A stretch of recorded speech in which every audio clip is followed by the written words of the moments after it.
A Russian girl named Alisa Kujo, or Alisa, is admired at her Japanese high school for her academic and athletic prowess, as well as her role on the student council. A second-year student named Ando asks her out, but she declines and criticizes him for breaking school rules. Meanwhile, a different Russian girl is flirting with a lazy young man who pretends not to understand her advances. After this scene, everyone wondered how Alisa could reject the most desired guy in school so easily. When she entered the classroom, boys stared at her as she passed. She greeted her friend Kuze with "good morning," but he didn't wake up. She kicked his chair and asked if he had stayed up late watching anime again. He admitted he was up until dawn debating the latest episode with an otaku friend. Acting proper, Alisa scolded him for sacrificing sleep for cartoons, leaving him tired and sleepy at school. Kuze, however, accepted the insult, seeing it as a badge of honor for his passion. Despite this, he couldn't help but yawn from exhaustion. In one of those yawns, Alisa said something in Russian.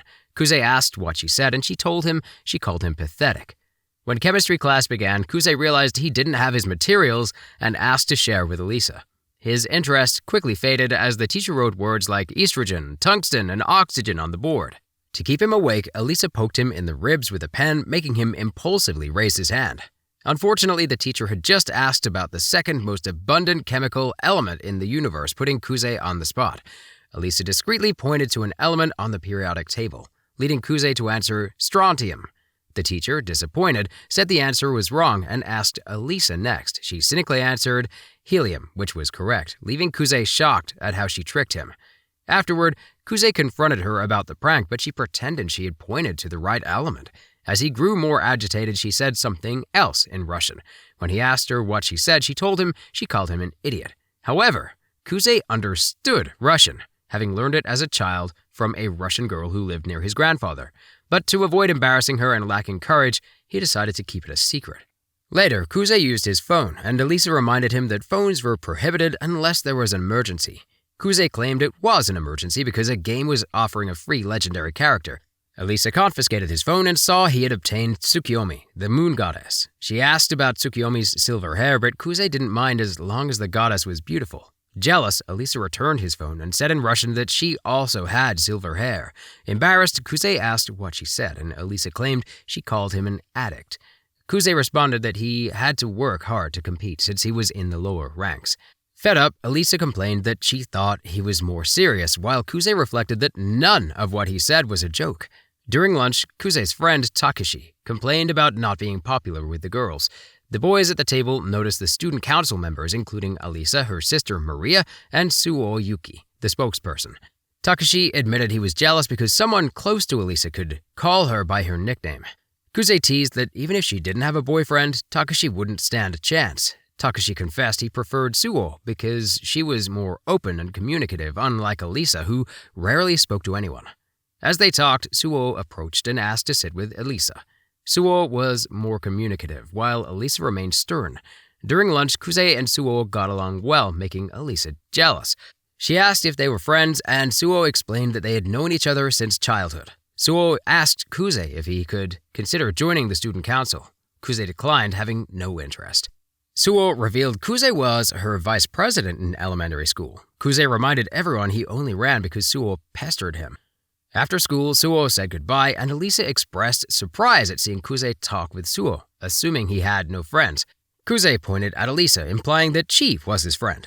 Alisa hesitated, then agreed, saying she had matters to attend to in the student council room, leaving Kuze alone.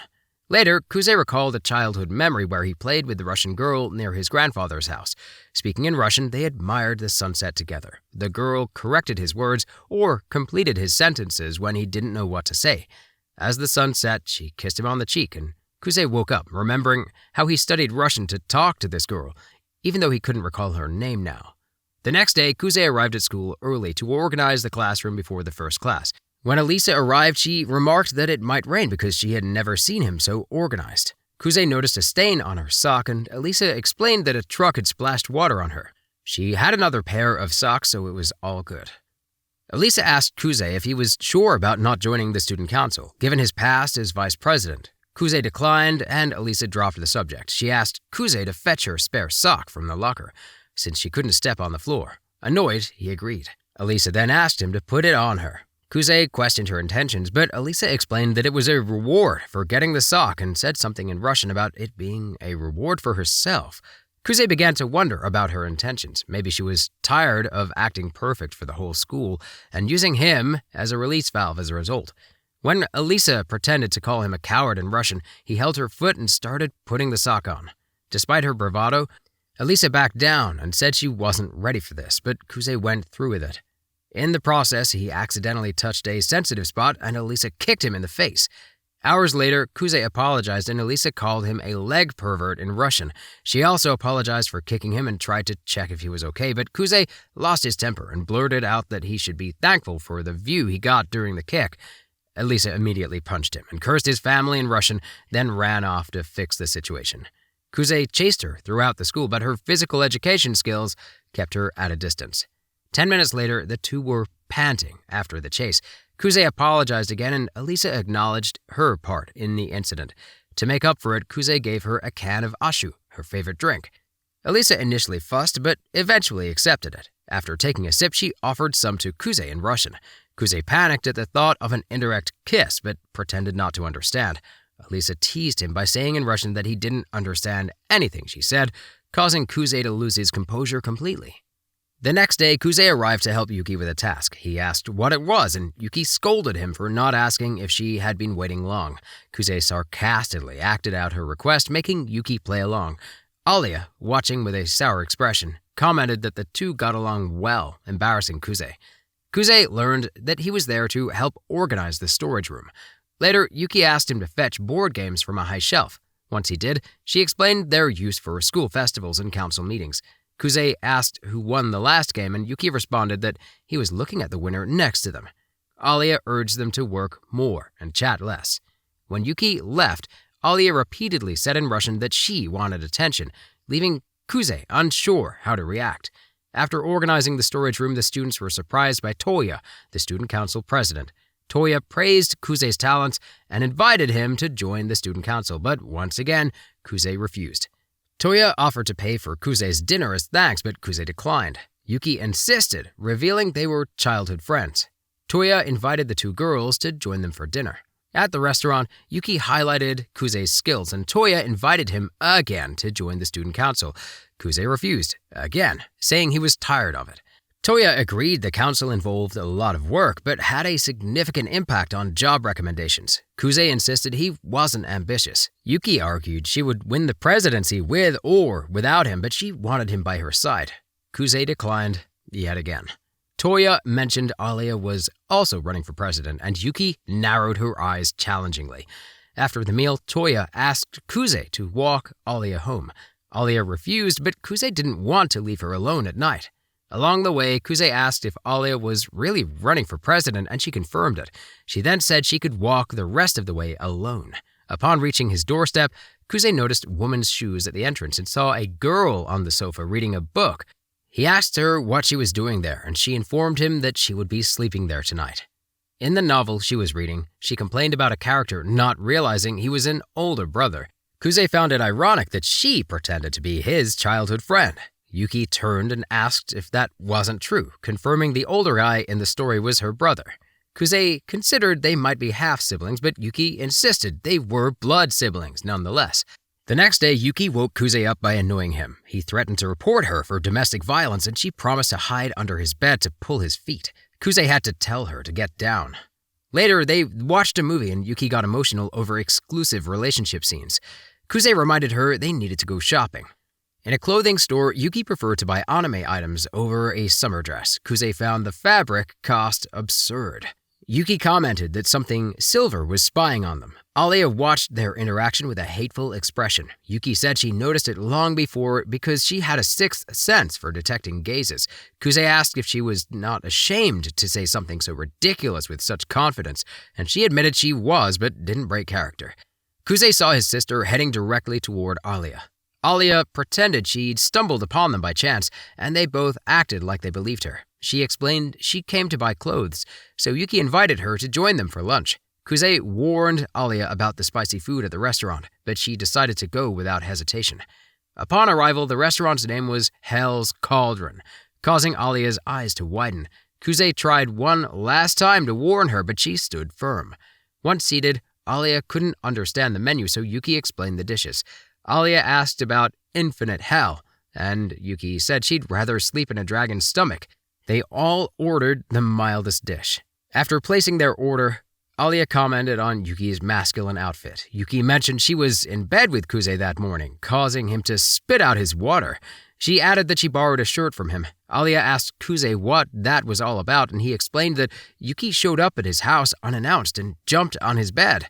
The waiter brought their food, and Alia's soul was instantly cremated, but she pretended everything was fine.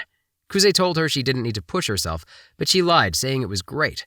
Yuki offered Demon's Tear to spice up her dish further.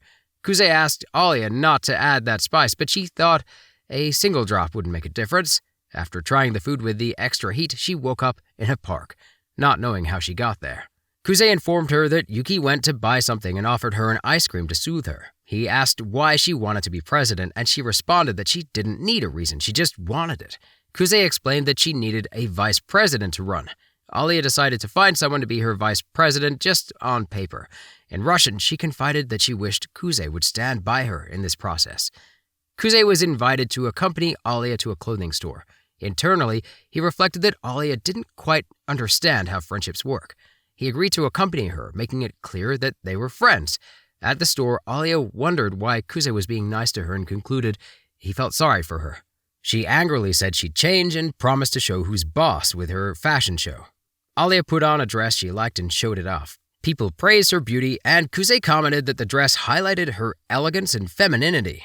Overwhelmed by the praise, she closed the curtain and freaked out. Outside, she thought Kuze must have practiced compliments with Yuki. She put on a more masculine outfit to compete with her, and Kuze praised her again, leaving her flustered.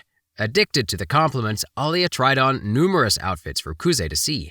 For the grand finale, she put on her most daring outfit. However, when she opened the curtain, Yuki was next to Kuze.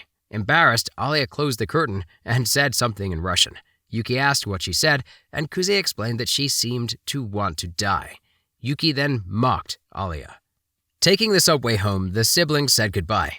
Alisa was left alone with her embarrassed thoughts. She wondered why Kuze and Yuki got off at the same station. Upon arriving home, Alisa's older sister, Masha, greeted her warmly. Alisa revealed she had met Kuze and his childhood friend, prompting Masha to comment that Alisa always got irritated when it came to that boy. Masha understood that Alisa had finally found someone who truly moved her heart, but Alisa downplayed it. Years ago in Vladivostok, Russia, a teacher asked students to form groups and write about local shops. Alisa's classmates chose to write about the clothing store and bakery, leaving her with the butcher shop and florist. Competitive and eager to win, Alisa visited both shops and took extensive notes. Her group members, however, did not share her enthusiasm. Despite her efforts, Alisa's group did not win, leaving her devastated. She reflected that she would have won if her group members had been as serious as she was. Years later, in Japan, Alisa's new classmates asked if she passed the difficult transfer exam, and she proudly said yes. They asked how she spoke Japanese so well, and she explained that she lived in Japan before. As class began, Alisa noticed Kuze sleeping through the noise and woke him up. He asked if she was the girl who gave the speech at the opening ceremony, and she formally introduced herself. Kuze introduced himself as well, happy to see his friends Hikaru and Taki in the same class. With 14 days until the school festival, the class decided on a haunted house theme. Alisa dedicated herself to sewing ghost costumes, staying late after school. Overhearing classmates commenting that it was just a festival, Alisa felt the past repeating itself. She pricked her finger but remained determined to make the festival a success. Kuze arrived and told her the Handicrafts Club would help with the costumes, thanks to a favor from the former student council president. Annoyed, Alisa responded that she just wanted the festival to be good. She started to cry, claiming that people didn't pay as much attention to these things as she did. Kuze replied that she was putting effort into the wrong things, as school activities were meant to foster teamwork. The next day, Taki presented a pre-festival project that included a hide-and-seek game and a courage test. Everyone worked together, and Alisa received her well-made ghost costume. On the day of the festival, their class won the prize for the best attraction. At night, during the post-festival folk dance, Alisa asked to sit next to Kuze. She mentioned that she had practiced ballet as a child, so the dance would be easy for her. However, she refused to dance with other guys because she didn't want to bother them. Kuze proposed asking everyone not to call her the Ice Princess anymore, and Alisa thanked him. She acknowledged that she would never have experienced the festival this way if she had done everything alone. Apologizing for getting mad at Kuze earlier, Alisa asked how she could make it up to him. Kuze asked to call her by her nickname, Alisa, as a reward. The next day, Alisa looked at Kuze sleeping in class with a disdainful expression. When he woke up, she told him he was a waste of space in Russian. Later, in the student council room, Kuze was greeted by the council president, Kenzaki. Maria Kujo, Alisa's older sister and the student council secretary, introduced herself to Kuze. She held his hand and felt something different in her heart, asking for his given name. Kuze responded that it was Kuze, meaning together with diplomacy. Masha invited him to join her but spoke in Russian. Kuze pretended not to understand and she repeated her request in Japanese. Later, in a gift shop, Masha fell in love with a plush cat that looked like Alisa. Kuze looked disgusted, but Masha believed it was a great idea to buy plushies resembling each student council member. Kuze agreed that the girls would love it, but wondered how the president would look among those toys. Masha found a lion with glasses that looked exactly like Kenzaki. Kuze worried about putting the plush cat on the same receipt, fearing Alisa's reaction as the treasurer. Sometime later, Masha arrived at the tea shop and gave the Alisa plush to Kuze.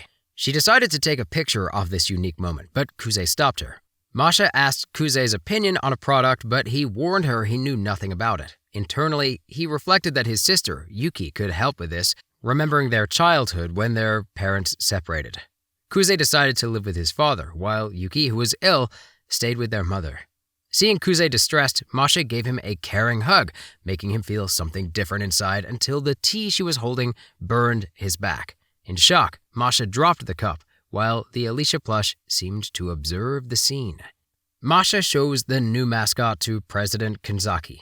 Kenzaki admits it's cute but hopes it won't stay in the council room. Kuze places the supplies on the table and Kenzaki thanks him. Kenzaki asks if Kuze has changed his mind about joining the council. Kuze remains firm but doesn't mind helping occasionally.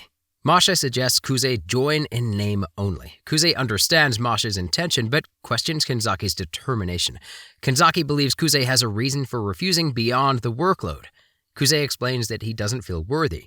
Kenzaki disagrees, reminding Kuze of his success as a middle school vice president. Kuze reveals that the experience proved he wasn't suited for the role. Kenzaki confesses he became president to win the heart of the girl he liked. He shows a photo of himself from middle school, explaining that his life changed when he fell in love with Sarah Chizaki, the current vice president. Masha believes the reason for joining the council doesn't matter, only the actions taken during one's time there. Kenzaki reminds Kuze of his past success and encourages him to join. Kuze asks about Alisa. Kenzaki explains she's mediating a dispute between the baseball and soccer teams. Kuze leaves to check on her. In the locker room, Alisa struggles to control the heated argument between the teams. She suggests using Riverside Park for practice, but neither team wants to give up the school field. Alisa feels like a failure and remembers her past resolve to do everything alone. She quietly asks for help in Russian. Kuze enters and announces he's there to reinforce the mediation. He suggests the baseball team use the river field, with the soccer team sending helpers. The soccer assistants offer to help, and the matter is resolved. Back at the council, Kuze apologizes to Alisa for intervening. Alisa asks why Kuze made the proposal in the first place. Kuze explains he knew the assistant would offer help because she's dating the baseball captain. On the way home, Kuze confesses he feels tricked but accepts his fate. Alisa asks if Kuze will join the presidential election. Kuze promises to make Alisa president so she won't be alone. They agree to work together. Alisa surprises Kuze with a phrase in Russian. Kuze realizes he made a mistake in his confession. Alisa assumes he was thinking about Yuki and slaps him. Kuze praises her strength, and Alisa helps him up. At home, Alisa panics, remembering she confessed her love to Kuze in Russian. She denies her feelings, but can't stop thinking about Kuze. Her sister, Masha, arrives and shows her a stuffed kitten. Masha comments that Kuze is a great guy and warns Alisa to confess her feelings before it's too late. Kuze reflects on the day's events and his determination to support Alisa in becoming student council president. He decides to focus on their shared goal. Growing up with fighting parents, Kuze saw love as fragile and unreliable. Despite promising to stay by Alisa's side, he felt guilty for once running away from his sister, leaving her to carry the Suo family name alone. Upon arriving home, Kuze saw Yuki's shoes at the entrance. He went to the bathroom, where Yuki had left the door open and was undressed. Yuki screamed and called him a pervert, but Kuze found it more likely that she had planned this. Yuki confessed she did it on purpose to experience a typical sibling scene. Kuze responded that this only made sense to her in her otaku brain. Yuki insisted on carrying out her scene, even looking at an imaginary camera. Kuze questioned her actions, but Yuki was determined to get her fan service photo. Later, in Kuze's room, Yuki asked if he had decided to join the student council. He admitted he had, but would support Alisa for president. This distressed Yuki, making her feel she was losing her brother to the Russian girl. Kuze asked his sister to be less graphic in her description, but she continued teasing him. She questioned if he wanted to be the first to honk her horn, quote-unquote, but remembered that had already happened in elementary school. Recalling the incident, Yuki lost all humor and assumed a tense expression. Kuze remembered his sister was quieter back then and apologized for deciding to support Alisa. Yuki didn't mind and actually liked the idea of a classic sibling rivalry. She made it clear she was willing to forgive the betrayal if he changed his mind about Alisa. The next morning, Kuze woke up wondering if he had hurt his sister. He intended to make it up to her, but Yuki seemed fine, pulling a prank on him. Later, Alisa was deep in thought, anticipating Kuze's arrival. When he entered the room, she got startled but tried to act normal. During a volleyball game, Alisa scored the winning point. Later, Kuze got hit in the back of the head by a ball during his team's serve. Alisa approached to check on him, and he assured her it was nothing serious. She placed her hand on her forehead and then on his, giving him a view of her landscape. Kuze recalled his sister's strange talk about this and swallowed hard. Alisa asked why he was acting this way, and he pretended it was nothing. She suggested he drink some water, which he did, accompanied by Alisa. Masha arrived and chatted with Kuze, who was now staring at the clouds. She asked if he had a towel to dry off, but he preferred to let the sun do the job. Masha pulled his head down and started rubbing it with her towel. Kuze thanked her and said he now knew how a dog felt after a bath. Masha responded that she had a special fondness for dogs. Jealous, Alisa pulled her friend back to the classroom and asked Masha to do the same. Kuze wondered where this was going and closed his eyes, expecting a scolding. However, Alisa asked if he was feeling better, showing kindness. Kuze asked if she wasn't being too nice, and she replied that she was worried because he'd been acting strange all day. His stomach growled loudly again, making Alisa think that he didn't sleep in class only because he was too hungry. Kuze explained that it was actually because he had a good night's sleep, which made Alisa furious because she could hardly sleep last night thinking about what he said. Annoyed, she walked away. Kuze asked Alisa to stop by the student council room. She followed the path he wanted, and he silently followed behind. In one of the hallways, the soccer and baseball players were acting like army recruits in front of the council room. Kuze opened the door and came face to face with Sarashina Chisaki, who was carrying a bamboo katana on her shoulder. She explained that she was angry because she thought it was the soccer and baseball guys coming back. Sarashina was furious because she sent a junior student to mediate the conflict between the teams, but they all ignored her and kept fighting. She literally used bamboo on some of them. Kuze thought it was excessive to carry a sword, but Sarashina was sure that a bamboo strike wouldn't kill anyone. Kanzaki intervened to ease the tension, explaining that his girlfriend didn't hurt anyone but just threatened them if they didn't agree to behave civilly. Sarashina slapped Kanzaki, who thought his shoulder would get dislocated. Masha arrived at the meeting and asked the couple not to fool around in the council room. Embarrassed, Sarashina apologized to her boyfriend, but he responded that it was good to take those slaps because they would relieve some of the pain he was feeling. Sarashina pulled Kanzaki closer to her, making Kuze wonder how this turned into a romantic scene. Alisa joined in the fun, and they both laughed at what was happening. Masha commented that the two really got along, making Alisa blush. Yuki arrived late, and the student council meeting finally began. The president asked the newest member to introduce himself. Kuze said his name and mentioned that he would be running for the presidential election alongside Alisa Kujo. Beyond introducing himself, Kuze mentioned he was a big consumer of Otaku media and willing to discuss it. The president announced Kuze's official membership and assigned him to help Masha, the older Kujo sister. Kanzaki assured Kuze would adapt quickly due to his vice president experience and looked forward to working with the girls again. Yuki interrupted, saying she was heading to the art club to discuss their next exhibition and wanted to take Alisa, the treasurer. Alisa accepted and the president agreed. Kuze suspected trouble might ensue. Alisa called Yuki for a chat in an empty classroom. She stated her intention to run for president alongside Kuze, not as an apology, but out of personal respect. Yuki agreed there was no need to apologize and confessed she felt bad for not being chosen, but understood her brother's decision. She then revealed that she loved Kuze more than her own parents and asked Alisa if she loved him too. Alisa responded that Kuze was just a friend, but Yuki pressed until Alisa admitted she didn't know if she was in love or not. Yuki was satisfied with the response and called Alisa by her nickname, asking to be called by her first name in return. Meanwhile, Masha and Kuze worked together. Masha proved competent, unlike Kanzaki's girlfriend, Chisaki, who was clumsy. Kanzaki sent Chisaki to help with restocking in the library. With Chisaki gone, Masha suggested a tea break. She made Russian tea with strawberry jam, which Kuze enjoyed, and Alisa and Yuki arrived, and Masha offered them tea as well. Alisa sat close to Kuze, pushing him aside, while Yuki gave her a jealous look. Masha explained that sitting at the corner of the table was considered bad luck in Russia. Walking home, Kuze sensed Alisa was irritated. He invited her to royal fast to discuss her candidacy. Inside, Alisa muttered in Russian, upset that it wasn't a date. Kuze asked why she was annoyed, and she claimed to just be tired. She then asked if he was dating Yuki. Kuze assured her he wasn't and advised Alisa not to take Yuki's teasing seriously.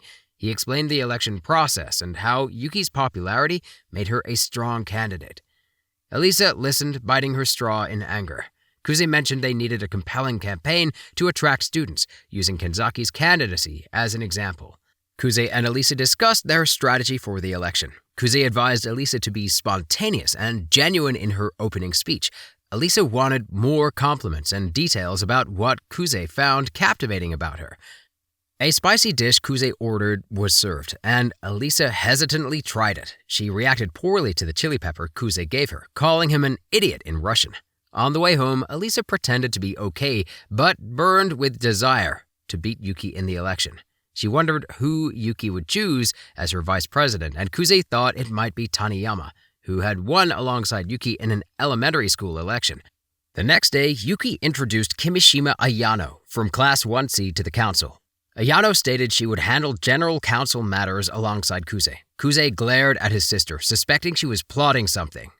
The following day, Ayano cornered Kuze and expressed her disappointment in him supporting Alisa for the presidency. She warned him that their master was displeased, but Kuze remained firm in his decision. Ayano asked if Kuze's support for Alisa was a priority, even if it hurt Yuki's feelings. Kuze confirmed it was, causing Ayano to react slightly. She left after Kuze asked her to tell their master to address him directly if he had any issues. Later in the classroom, Taki showed off a magazine with bikini-clad girls and asked Kuze about his favorite. Kuze claimed he didn't understand anything about idols, but eventually pointed to a girl who resembled Masha. Alisa overheard and called Kuze a pervert in Russian. She confiscated the magazine and asked if Kuze would date Yuki. He replied that he preferred someone who was also his best friend. Alisa asked if that someone was her, unsettling Kuze. His friends added qualities that Alisa didn't necessarily have, further embarrassing her. Meanwhile, Ayano reported to Yuki that Kuze refused to abandon Alisa in the presidential race. Yuki saw this as an open declaration of war and felt offended when Ayano confessed her admiration for Kuze. Yuki ran to the window and almost shouted her love for him, but remembered that he was determined to fight against her. She ensured that things were going to get very serious. To lift the candidate's morale, Ayano reported that most students viewed Yuki as the favorite and saw Alisa's candidacy as hostile. Yuki wondered what Kuze would do to turn the tide and was excited to face her brother directly. She ensured that she would kill two birds with one stone. Later, the council girls played poker using chocolate as chips. Yuki showed her quick thinking, while Sarashina loudly declared that Alisa's intentions were easy to read. Kuze complained about the volume, and Kanzaki agreed that Alisa couldn't bluff. Ayano arrived with more juice, and Kanzaki commented on her unique behavior. She explained that she had learned to serve Yuki's family from her grandparents. Kuze asked her to give it a break with her happy slave talk, but she apologized with a look full of love and respect for him. Masha sat with the boys after Alisa told her to shut up and leave. Kanzaki feared things might get heated, but Kuze assured him that Alisa was enjoying the game. Masha thanked Kuze for helping with her sister's candidacy and confessed that she had never had anyone to lean on. Kuze asked if Masha was shirking her responsibility, but she responded that she loved her sister more than anything. She asked Kuze to keep their conversation a secret, and he agreed. Masha stroked his hair and assured him he was doing his best. Embarrassed, Kuze frowned but felt like melted butter inside. After the gathering, Alisa was approached by Taniyama Sayaka from Class F. Sayaka accused Alisa of stealing Yuki's running mate just to annoy her. Alisa got nervous, but Kuze intervened and stated that he had decided on his own to join Alisa's campaign. Sayaka challenged Kuze to the student congress, calling Alisa a puppet. Alisa took it personally and stepped up for the fight. Sayaka declared she would defeat them both in argument. The crowd gathered to watch the confrontation. The next day, Kanzaki read that the Student Congress debate topic was introducing teacher selection for student council participation. Kuze was upset because his rival chose this subject, knowing his reputation among teachers wasn't great. Kanzaki questioned if they planned to go through with it, but Alisa emphasized that winning would strengthen her candidacy, especially after Taniyama's insults. Kuze supported participating in the Congress to promote Alisa's candidacy. Kanzaki gave them the green light and asked Yuki to plan the debate announcement. Later, Kuze and Alisa discussed what to expect from the Congress. Alisa speculated about their opponent's arguments and asked Kuze how she should respond. He praised her speech, but suggested making it more concise. Alisa asked if Kuze didn't get along with Taniyama. He confirmed that they respected each other, but suspected Taniyama thought he was participating in the election for fun. Alisa was certain she was the reason behind this conflict and assured Kuze she would give it her all. The next day, a girl named Miyami Nonowa, Taniyama's running mate, approached Kuze and Alisa. She introduced herself to Alisa and wished her good luck in the debate. Kuze commented that Taniyama and Miyami were childhood friends and complimented each other well. He asked Alisa not to worry about Miyami's popularity and focus on Taniyama. In the auditorium, Taniyama started the debate by proposing teacher approval for council candidates. She argued that the council should be made up of skilled individuals and that teachers should be involved in the selection process. Alisa countered that this would infringe on the student council's authority and take away the president and vice president's power to appoint their own representatives. She argued that the academy prided itself on respecting student autonomy, and the council should not be subject to teacher intervention. During the debate, Taniyama brought up that the student council recently accepted all volunteers. Alisa argued that this didn't cause any problems and that the council president and vice president could identify management deficiencies themselves. Taniyama questioned what would happen if the council president abused their power. Alisa stumbled and forgot her response, but Kuze stepped in and took over the situation. He questioned whether it was really necessary to debate this topic, and reminded everyone that the current council president, Kanzaki, was a lazy student who improved his grades and became an excellent representative. He argued that the system allows individuals with goodwill and determination to run for leadership positions. Taniyama gave up and left the stage, admitting defeat. Alisa went after her and expressed her wish to meet Kuze's expectations and become the new, most promising duo at the school. Meanwhile, Yuki complained that Kuze was a pushover for taking so long to resolve the debate, and that this naivety would be his downfall in the elections. Ayano, however, thought Kuze did well with the Russians and reminded Yuki that characters with confident and cool traits usually lose in the end. Later, Alisa shared what was going through Taniyama's mind and promised to convince her that she was the best choice for president. Kuze revealed that he competed with Yuki in the previous election because he felt guilty about something that happened in his childhood. He asked Alisa why she accepted him as her vice president, but she responded in Russian with something he wasn't sure he understood.